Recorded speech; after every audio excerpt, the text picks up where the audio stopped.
Hello everyone.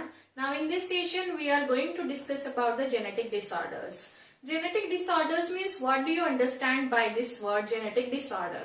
It means these are the disorders, they are transmitting from one generation to the another generation, that we have already seen in the principles of inheritance.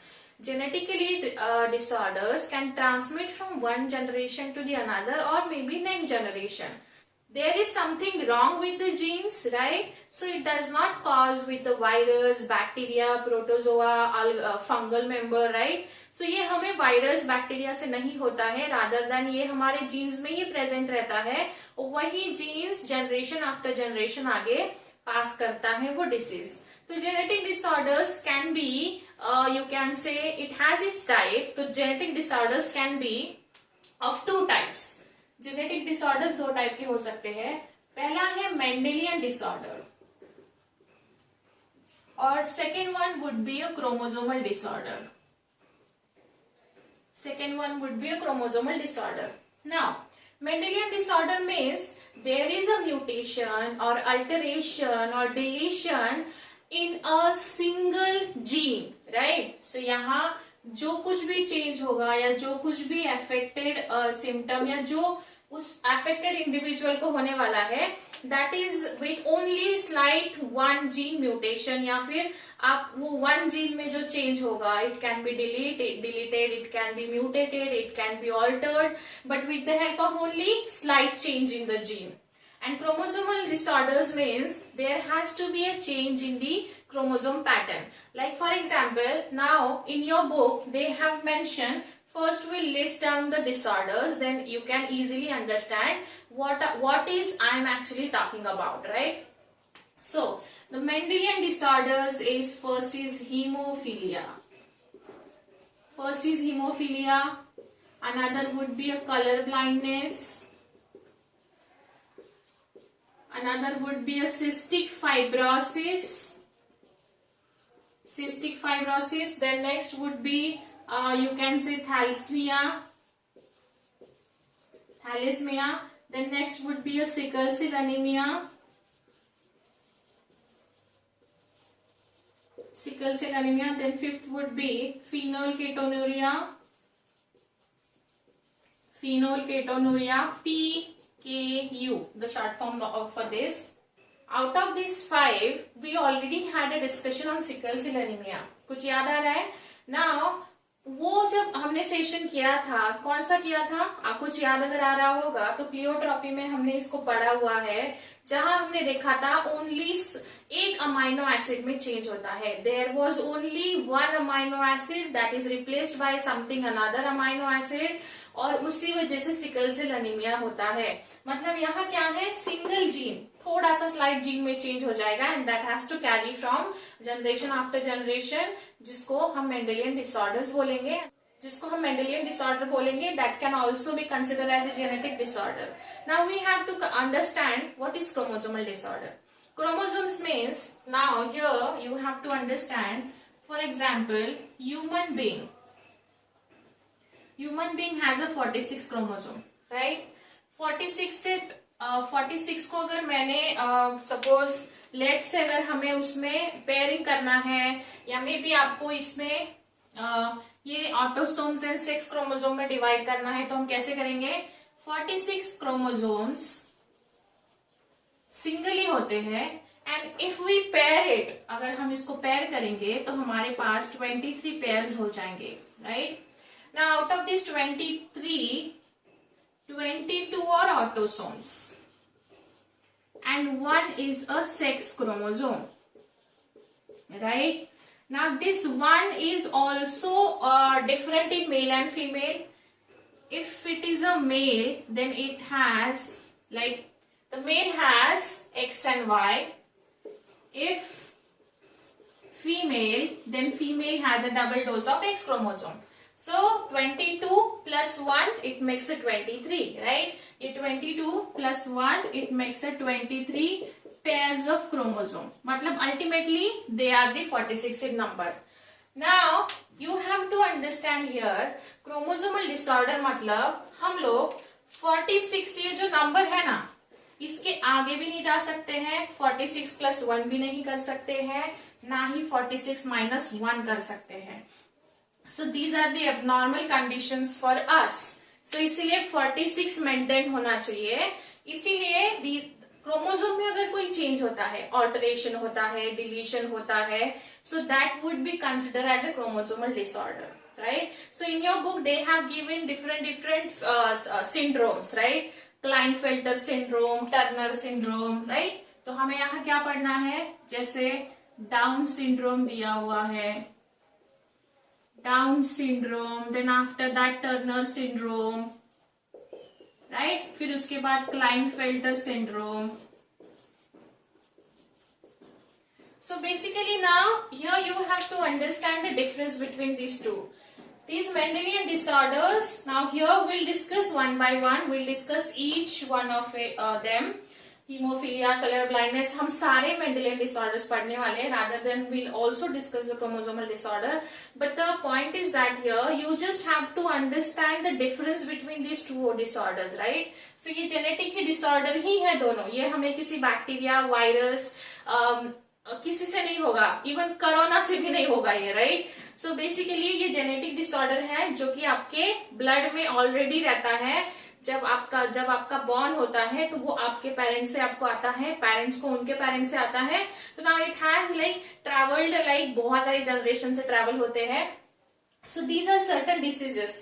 काफी interesting disease है. So will see one by one. Haemophilia, colour blindness, right? So ये समझ में आया है आपको? Okay. Now here we'll talk about the hemophilia. Now first we'll talk about its alternative names, right? So it is also called as bleeder's disease.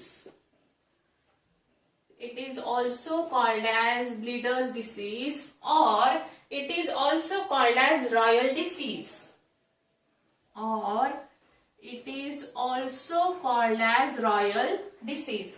Now see, यहाँ उसका मतलब hide है. ब्लीडर्स डिसीज मतलब ब्लीडिंग होता है. तो bleeding अगर होता है तो वो ब्लीडिंग स्टॉप नहीं होता है. एंड रॉयल डिसीज मतलब ये सबसे पहले एक रॉयल फैमिली में क्वीन विक्टोरिया को हुआ था, मतलब उनको पहले डिटेक्ट हुआ था, तो इसलिए उसको रॉयल डिसीज बोला जाता है, right? So now we have to understand what is haemophilia. Now hemophilia is like, in hemophilia blood fails to clot or clots very slowly. या तो खून ब्लीड, लाइक खून जो होता है, अगर आपको कहीं कट लगता है वहां से ब्लीडिंग होती है, तो ब्लीडिंग या तो कंटिन्यू चलेगी या फिर बहुत स्लोली वो ब्लीडिंग स्टॉप होगी बॉडी से, right? So as we all know, जो ब्लड अगर हमें कुछ कट होता है और ब्लीडिंग होता है, तो जो ब्लड क्लॉटिंग फैक्टर होता है, they are nothing but the proteins, right? So जो ब्लड क्लॉटिंग फैक्टर का रोल जो करते हैं वो प्रोटीन्स होते हैं. Now as we all know, the clotting, like blood is clotted by the protein present in blood itself only. So this protein, वो जो प्रोटीन होता है उसमें ये दो फैक्टर है, ये एब्सेंट होते हैं in this disease. So these two factors are affected in hemophilia, right? Now here you have to understand, this is a sex linked recessive disorder. This is sex linked recessive disorder. Now we'll talk about this only. Now we'll talk about this. First we have to understand, हम इसको बहुत ही basic, मतलब बहुत ही simple तरीके से पढ़ेंगे. Now अभी हम यहाँ क्या करेंगे, सबसे पहले अगर कोई भी डिसीज होता है तो उसकी 3 कैटेगरीज रहेंगे, राइट? जो सबसे पहले हम क्या लिखते हैं यहाँ, सबसे पहले होगा नॉर्मल, राइट? फिर उसके बाद होगा कैरियर, एंड फिर उसके बाद होगा affected, right? Here I have already mentioned normal, carrier and affected. Now we have to think in terms of their chromosomes and on which chromosome exactly the dominant gene is present and recessive gene is present, right? So now we have to understand, first I am considering about the female and then male. So now normal female जो होगी, normal female के पास double x रहता है, right? Okay, female has a double dose of X chromosome.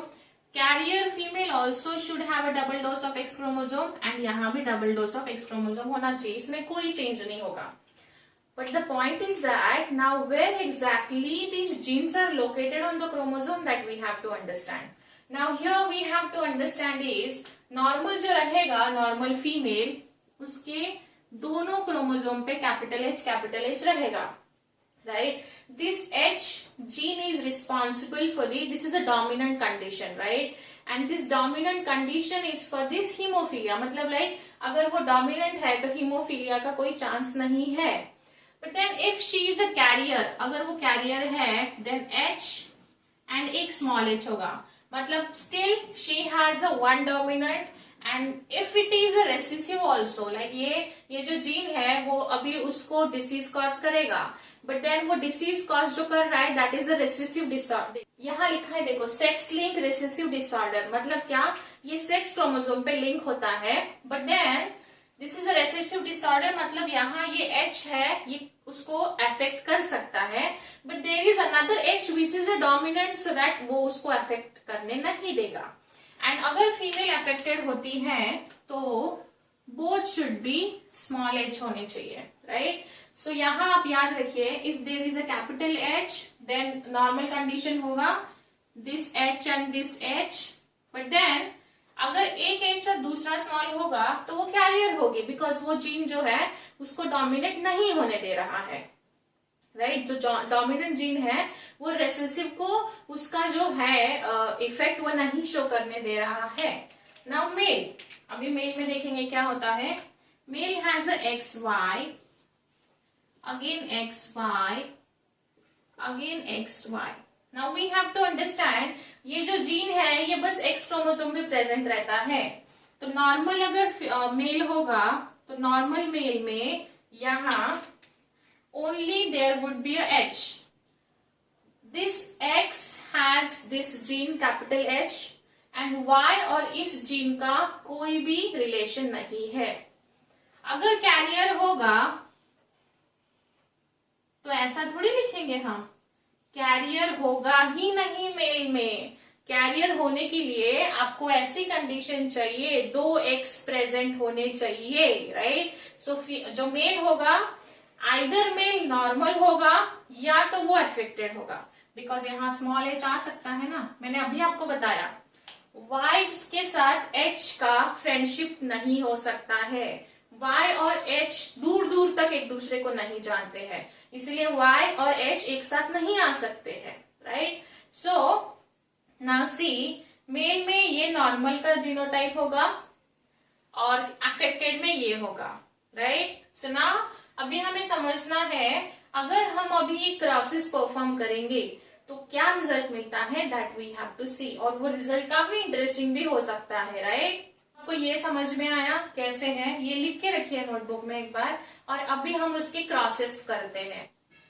Now here we can perform a cross between hemophilic male and normal female, right? So क्या genotype आता है जल्दी से बताओ. The genotype for the hemophilic male would be, right?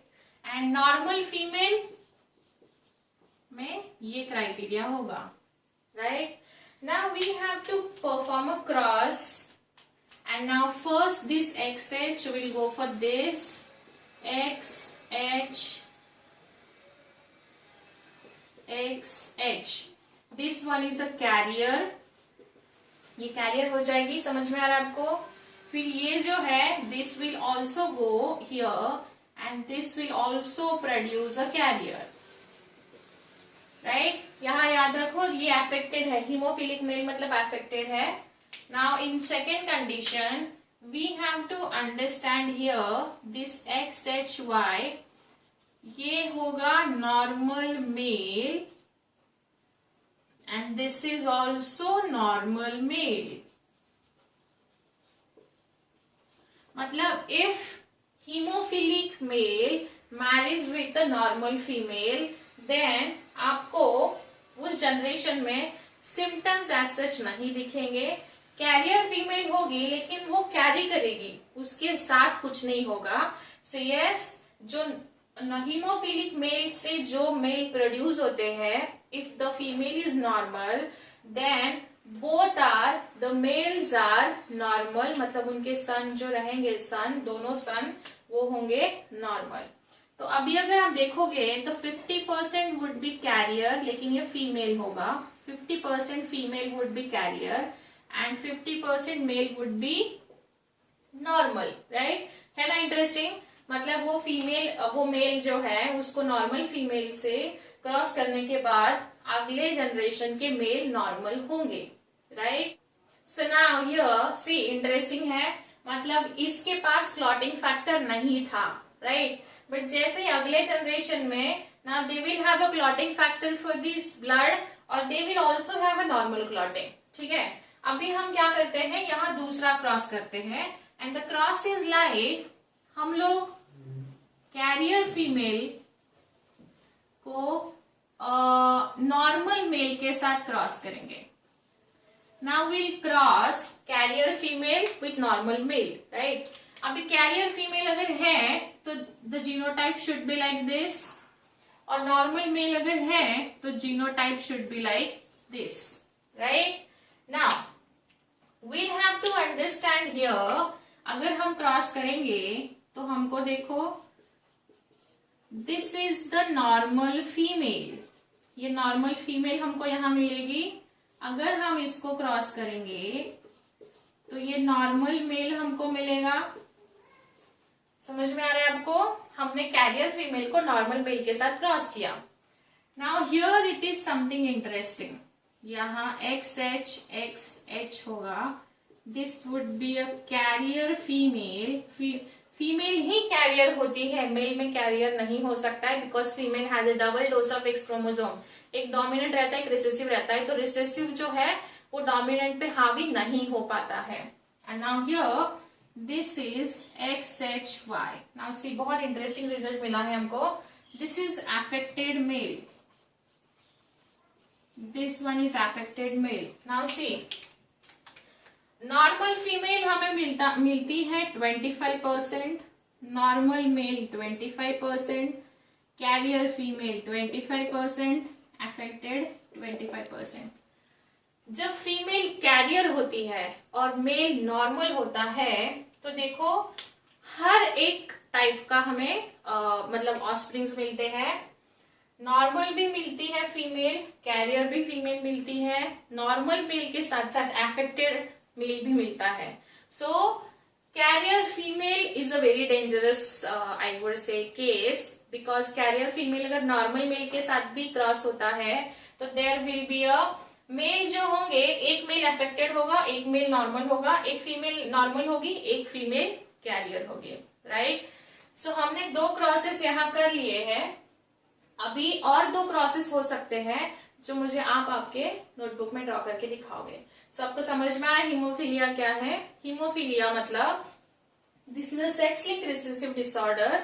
यहाँ ये genetic disorder है जिसमें ब्लड क्लॉट नहीं होता है, और अगर क्लॉट होता है तो वो बहुत स्लोली होता है। और ब्लड क्लॉट क्यों नहीं होता है? अगर हम कभी सपोज मान लीजिए ये नॉर्मल फीमेल है, ये नॉर्मल फीमेल के पास ब्लड क्लॉटिंग फैक्टर होगा, और हमने ऑलरेडी पढ़ा हुआ है सर्कुलेशन में, ब्लड में ये जो है क्लॉटिंग फैक्टर, ब्लड में प्रोटीन होता है, और वो जो प्रोटीन है उसमें factor 8th and 9th absent होते हैं।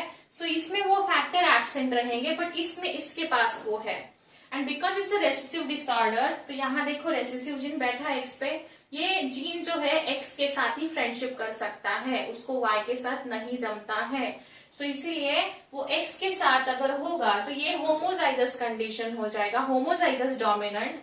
But then this one is a heterozygous, heterozygous dominant हो जाएगी ये। कैरियर फीमेल, नॉर्मल फीमेल, और एक कौन सी फीमेल हो सकती है? अफेक्टेड फीमेल हो सकती है, जिसका जीनोटाइप हमने अभी पढ़ा हुआ है। सो यस, ये जो हीमोफीलिया के मतलब that was all about the haemophilia. So if any doubt you can let me know, and in next session we'll discuss the color blindness. Okay, now see you in next session. Thank you.